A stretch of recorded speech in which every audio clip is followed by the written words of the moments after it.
Salam damai sejahtera saudara-saudaraku yang terkasih pencinta firman Tuhan. Berjumpa kembali dengan Bible Learning with Father Joseph edisi paling indah. Selama saya buat video, sudah 300 video saya buat. Rasanya pemandangan ini yang paling indah. Sungguh luar biasa karena hari ini saya sedang berada di kota Kavala, salah satu bagian dari negara Yunani. Di kota inilah Paulus pernah datang. Bahkan kota ini menjadi sangat amat spesial. Di mana Romo Kavala kalau dalam kitab suci? Memang tidak ada kata Kavala, kota Kavala dalam kitab suci. Karena kota ini sudah berganti-ganti nama. Namanya di kitab suci adalah Neapolis. Anda kalau baca Kisah Para Rasul pasti pernah mendengar Paulus pernah datang ke Neapolis. Waktu itu kalau Anda baca ya, setelah terjadi keributan di Tesalonika, Paulus pergi ke Berea, kemudian Paulus ke Athena. Nah, dalam rangkaian perjalanan itu, Paulus mampir ke Neapolis. Kedatangan Paulus ke Neapolis sangat amat istimewa, saudara-saudara. Karena apa? Karena inilah untuk pertama kalinya warta kerajaan Allah akhirnya sampai ke tanah Eropa. Neapolis dulu disebut juga Makedonia. Anda pasti pernah mendengar Makedonia dengan rajanya Alexander Agung menjadi penguasa Yunani. Dia bisa menjajah dari Mesir, Asyur, Babel, Persia, seluruh bangsa dia jajah. Ini saudara-saudara. Kemudian setelah Paulus sampai ke tempat ini, dia berkenalan dengan komunitas-komunitas Yahudi di sini dan dia diterima dengan baik. Kemudian terjadilah interaksi antara keduanya. Paulus mewartakan Yesus Kristus yang bangkit. Nah, yang menariknya muncullah komunitas-komunitas Kristiani di kota ini. Anda pasti ingat ada satu perempuan yang dibaptis. Dialah orang pertama dari Eropa yang dibaptis. Namanya siapa? Seorang perempuan. Namanya Lydia. Anda pinter.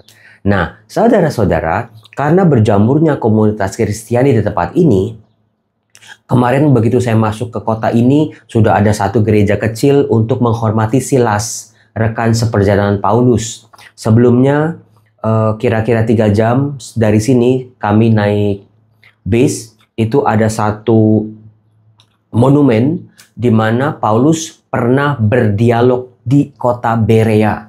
Di kota Berea ini unik, saudara-saudara. Kalau orang-orang Yahudi di Tesalonika itu penuh dengan hasutan, penuh dengan iri hati dengan Paulus, curiga Paulus menimbulkan huru-hara yang mengganggu ketenangan orang-orang Yahudi di negeri perantauan dengan ajaran-ajarannya tentang Yesus Kristus, maka Paulus ditolak di Tesalonika. Nah, kalau di Berea berbeda, dikatakan orang-orangnya baik hati, orang-orangnya murah hati, orang-orang Yahudi juga. Sama-sama di perantauan, mereka tidak langsung menolak Paulus karena orang-orang di Berea, termasuk orang-orang di Neapolis adalah orang-orang terpelajar. Mereka check and cross check. Apa yang dikatakan Paulus disandingkan, diselidiki dengan kitab suci mereka dalam Taurat, dalam Perjanjian Lama, warta nabi-nabi, dan mereka menemukan kebenaran. Apa yang dikatakan oleh Paulus sungguh-sungguh sebuah kebenaran. Sungguh luar biasa. Nah, karena munculnya banyak komunitas Kristiani di tempat ini, maka kota Neapolis berubah menjadi Kristopolis. Kotanya Kristus. Bayangin saudara-saudara. Dalam perjalanan waktu, kota ini berubah nama lagi menjadi Carvala. Kalau Carvala itu berasal dari bahasa Itali, Cavallo artinya kuda. Kalau Anda lihat bukitnya ini seperti pelananya kuda. Keren nggak? Iya Romo. Kota Carvala atau Neapolis adalah kota pelabuhan dengan pantai yang indah seperti ini. Saudara-saudara, sepanjang perjalanan saya napaktilas Santo Paulus, saya baru ngerti. Ada sesuatu yang menyadarkan saya pada akhirnya. Kan kalau dulu saya tinggal buka-buka aja dengan gampang Tesalonika, Korintus, Filipi, Efesus gitu ya. Kemudian surat kepada Timotius, surat kepada si ini. Tetapi ternyata kalau kita jalani napaktilasnya, bayangin ini Dari Yerusalem, Paulus berlayar menuju tempat-tempat yang di mana dia mewartakan kerajaan Allah, mewartakan Yesus yang bangkit, mulai dari Filipi, terus sebelumnya menyeberang ke Makedonia, terjadi perselisihan dengan Barnabas, kemudian Paulus ke Antioquia. Nah, saudara-saudaraku yang terkasih, ternyata kota-kota ini jauh. Mungkin Paulus dulu naik perahu, mungkin dia nampaknya di sini. Luar biasa nggak? Ini dia. Mungkin saya kemarin selama perjalanan, saya bertanya, Paulus, kamu kalau lapar makan di mana? Kan nggak ada restoran. Kan nggak semua orang menerima dia juga. Mungkin duitnya juga nggak banyak. Dia harus bekerja juga sebagai tukang perahu. Dia nggak mau membebani jemaat. Uang yang dia, bekal-bekal yang dia bawa pasti juga sangat terbatas. Di situ saya belajar, keterbatasan bukan menjadi alasan bagi kita untuk tidak berbuat apa-apa. Romo, saya nggak punya ini, Romo. Saya nggak punya itu, Romo. Saya udah tua, Romo. Saya nggak bisa ini, saya nggak bisa itu, Romo. Akhirnya kita tidak berbuat apa-apa. Saya belajar dari Paulus betul-betul dalam segala keterbatasan. Ada kuasa yang sangat besar bekerja dalam dirinya, mengubah kehidupannya dari seorang yang pengenyar jemaat, orang yang merasa paling benar, paling hebat, ternyata betul-betul bukan cuma mewartakan seperti saya gini di YouTube gitu, tapi dia pergi dari satu daerah ke daerah lain. Perjuangan fisiknya itu berat, rutenya rute yang berat. Meskipun indah seperti ini, kalau sebelum-sebelumnya di Berea itu kota yang berbukit-bukit batu, harus naik-naik juga. Sebelumnya juga daerah-daerah yang mungkin zaman dulu nggak ada aspal, nggak ada kendaraan seperti hari ini. Saudara-saudaraku, dari situ saya belajar, jangan sampai keterbatasan kita, tubuh kita, kemampuan kita, apa yang kita miliki, yang kita lihat, wah nggak bisa ini, nggak bisa itu, membatasi kita untuk menjadi murid-murid Tuhan. Keren nggak? Iya ya Romo, sekarang saya sadar Romo, saya mau belajar dari Paulus. Selama ini kalau baca perjanjian baru, saya selalu Injil Matius, Markus, Lukas, Yohanes, Romo. Tapi setelah ikut perjalanan napak tilas ini, saya sadar Paulus memang betul-betul pilihan Allah. Betul-betul. Saya nggak heran kenapa Allah memilih Paulus untuk menjadi alatnya, untuk mewartakan, untuk mengartikulasikan, untuk membahasakan, untuk membuat orang-orang mengerti tentang apa yang terjadi dalam sejarah keselamatan Allah, dalam diri Yesus Kristus Tuhan kita, karyanya, pengajarannya, wafatnya, sengsaranya, kebangkitannya, penampakan-penampakannya. Karena nggak gampang kalau mengandalkan para murid ya. Para murid ini kan nelayan, kebanyakan nelayan, memang ada pemungut cukai. Tetapi akan menjadi sulit buat mereka untuk membahasakan pengalaman rohani bersama Yesus yang mereka terima. Tetapi Paulus betul-betul dia memahami perjanjian lama. Dia betul-betul memahami, mempelajari, mendalami seluk-beluk sejarah keselamatan Allah. Dia mengerti. Dia bisa bahasa Yunani, dia bisa bahasa Romawi, dia bisa bahasa Ibrani. Dia lahir di Tanah Suci, menjadi bagian dari bangsanya Israel, tapi dia juga warga negara Rum, warga negara Roma. Dia pergaulannya memang luas. Dia bisa lebih pintar berargumentasi. Bukan cuma berargumentasi adu debat siapa yang paling benar, tapi bagaimana membahasakan. Nah ini dia, kepada orang-orang yang sama sekali belum mengerti. Orang-orang di sini, orang-orang di Yunani, itu sangat berbeda dengan orang-orang di Yerusalem, dengan orang-orang di Galilea. Mereka belum pernah melihat Yesus. Mereka belum pernah mendengar Yesus bahkan. Mereka tadinya menyembah dewa-dewa. Mereka tadinya ya beribadahnya ke kuil-kuil. Mereka sangat lekat dengan mitologi-mitologi. Seperti saya ceritakan kemarin, ada dewa Zeus, ada dewa dewa Athena dan lain sebagainya. Bagaimana iman akan Allah dalam Yesus Kristus. Kalau cuma sekedar agama Yahudi diwartakan kepada orang-orang di luar Yahudi, memang saudara-saudara, ada komunitas-komunitas Yahudi di sini, tetapi isinya itu adalah orang-orang Yahudi. Orang-orang di luar, mereka tidak convert menjadi pemeluk agama Yahudi. Memang ada kalanya mereka beribadah juga, sembahyang juga di sinagoga-sinagoga di sini, tapi mereka bukan agama Yahudi. Karena orang-orang di sini 2000 tahun yang lalu sangat amat tertarik dengan keagamaan, sangat tertarik dengan kisah-kisah yang luar biasa, dengan kisah-kisah ilahi, kisah-kisah dari surga, kisah para dewa, itu yang mereka sangat suka. Tetapi untuk bisa membuat orang percaya pada Allah yang disembah oleh orang Israel, itu sulit. Nah, untung ada Paulus yang bisa membahasakan kepada mereka-mereka ini. Bayangin, dari tempat ke tempat Paulus mewartakan kerajaan Allah, mewartakan Injil Yesus Kristus. Pada akhirnya, syukur kepada Allah, banyak kota-kota tumbuh komunitas-komunitas Kristiani, orang-orang yang percaya pada Yesus Kristus. Jasanya Paulus memang luar biasa. Harus saya akui, jasa Paulus memang besar. Tapi saya percaya bukan hanya Paulus saja. Ada Allah, ada kuasa Roh Kudus bekerja. Paulus tidak pernah mengklaim, tidak pernah mengakui, ini jemaatku, ini jemaatku, ini jemaatku. Tidak. Paulus tidak akan membiarkan jemaat-jemaat hutang budi pada dirinya. Tetapi Paulus mengatakan ini semua karya Roh Kudus dalam dirinya. Dari situ saya langsung belajar, saudara-saudara. Jangan pernah merasa hebat. Jangan pernah merasa paling penting. Jangan pernah merasa orang lain saingan sama kita. Saya pastor, saya sangat menghargai pastor-pastor yang lain. Pewarta-pewarta yang lain, mereka juga sangat amat hebat. Bahkan jauh lebih hebat dari saya. Jangan pernah merasa tinggi hati. Merasa paling nomor satu. Dunia yang seringkali mengkotak-kotakan manusia seperti itu. Mengkategorikan manusia-manusia seperti itu.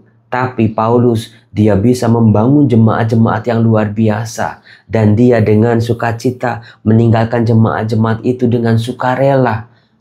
Dipercayakan orang-orang yang dipilihnya, yang sudah disiapkannya. Entah ada Timotius, entah ada Silas, entah ada Barnabas. Untuk melanjutkan karyanya.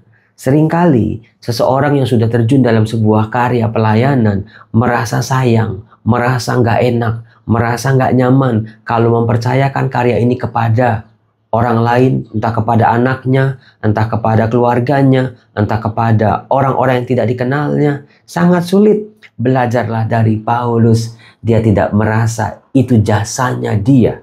Itu orang yang rendah hati. Itu bayangin ya. Orang yang hebat, merasa hebat, sampai menjadi orang yang rendah hati ini.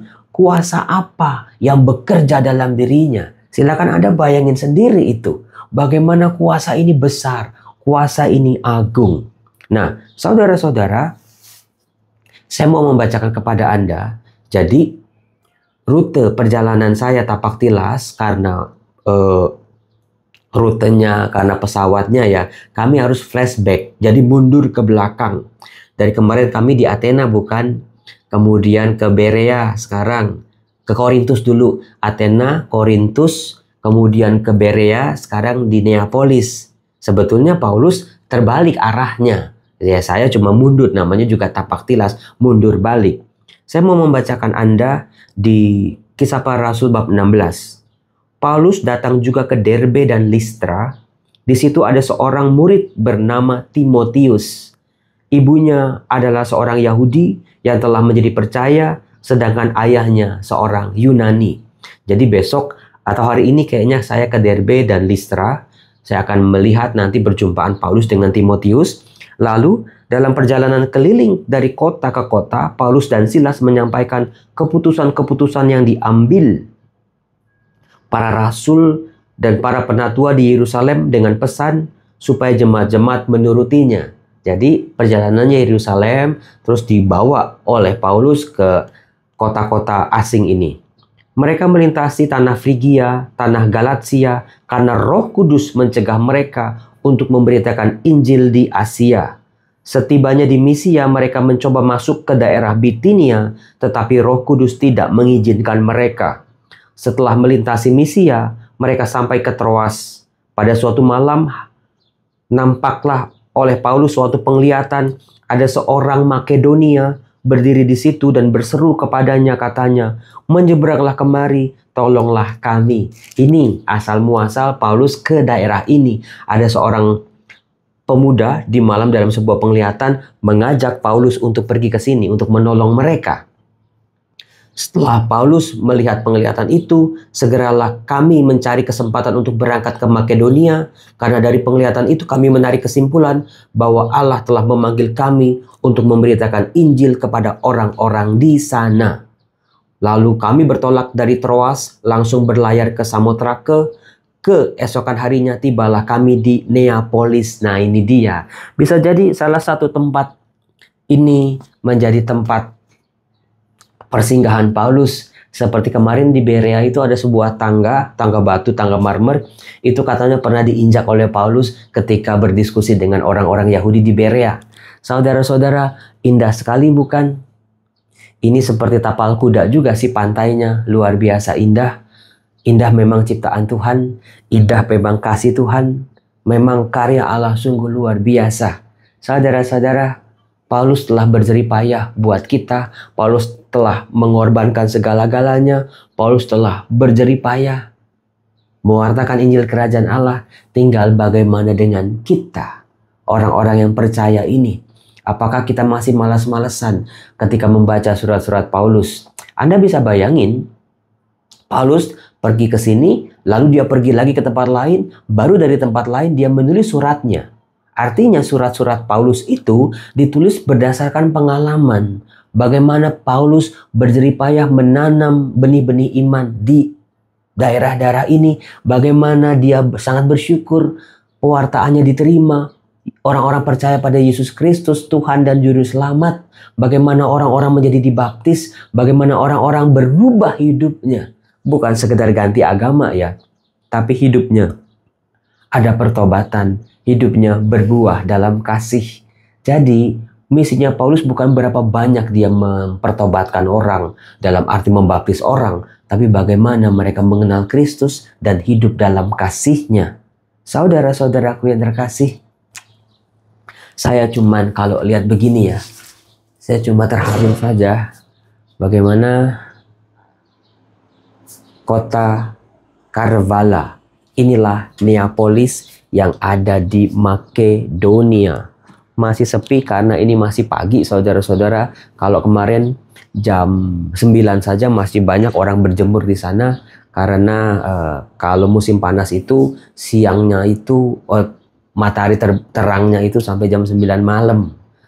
Nah, lihat tuh, wah, keren nggak? Bayangin nggak Paulus sampai ke atas-atas sana. Setelah dia nyampe ke sini, dia berlayar, mungkin dia ngopi dulu atau mungkin istirahat dulu, bukan? Dia selalu mencari sinagoga-sinagoga orang-orang Yahudi. Artinya apa? Dia cari saudara-saudara Yahudinya. Itu yang luar biasa sih sebetulnya. Baru dari komunitas Yahudi ini, dia juga berdiskusi dengan orang-orang di sekitar sini untuk mewartakan Yesus Kristus yang bangkit. Tuh, waduh. Saudara-saudara, kalau saya aja kemarin naik bis 3 jam, 4 jam, capek rasanya ya. Itu pun cuma duduk doang, bisnya AC, minum disediain, ada cemilan, capek rasanya. Jalannya tinggal lurus doang, aspalnya, tolnya bagus di Yunani. Saya lebih suka Yunani karena bagus, kota-kotanya keren. Meskipun katanya kota ini, negara ini pernah bangkrut ya. Karena mereka itu mengadakan olimpiade, banyak pengembangan sana-sini, lalu setelah olimpiade negaranya bangkrut. Inilah saudara-saudaraku, kota Neapolis. Saya bertanya kepada Paulus, kalau capek Paulus ngapain? Nah itu dia. Karena kadang-kadang saya juga capek dalam mengajar, dalam pelayanan. Saya juga kadang-kadang capek juga. Tapi saya mau belajar dari Paulus, kelelahan bukan alasan, istirahat. Kalau lapar ya makan. Kalau lagi jenuh ya istirahat sejenak, hening dalam doa, jaga relasi dengan Tuhan, jangan sampai hambar atau putus atau ringkih relasinya sama Tuhan. Ternyata relasinya dengan Tuhan Yesus itulah yang menjadi kekuatan Paulus bisa pergi kemana-mana. Dia naik kuda, dia melakukan banyak hal untuk kemuliaan Allah. Saya Romo Yosef dari Neapolis memberikan salam kepada Anda. Semoga Anda jadi orang-orang seperti Tiberia, orang-orang baik hati. Ya, jangan jadi orang-orang yang iri hati dan dengki. Salam damai sejahtera. Tuhan Yesus memberkati. Bye-bye.